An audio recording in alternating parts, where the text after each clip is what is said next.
2026-এর প্রজাতন্ত্র দিবসে এই প্রথম রাজপথে হাঁটবে ভারতীয় সেনার পশুকুল।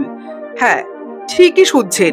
এই বছর প্রজাতন্ত্র দিবসের কুচকাওয়াজে হতে চলেছে এক অভিনব এবং নজরকাড়া সংযোজন।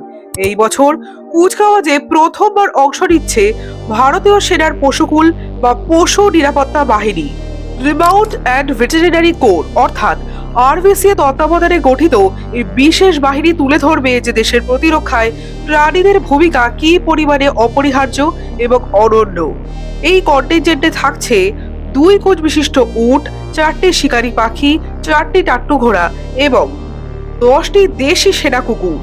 এই পশুর দলটি ভারতীয় সেনার ঐতিহ্য ও আত্মনির্ভরতার এক অনন্য সংমিশ্রণকে তুলে ধরবে।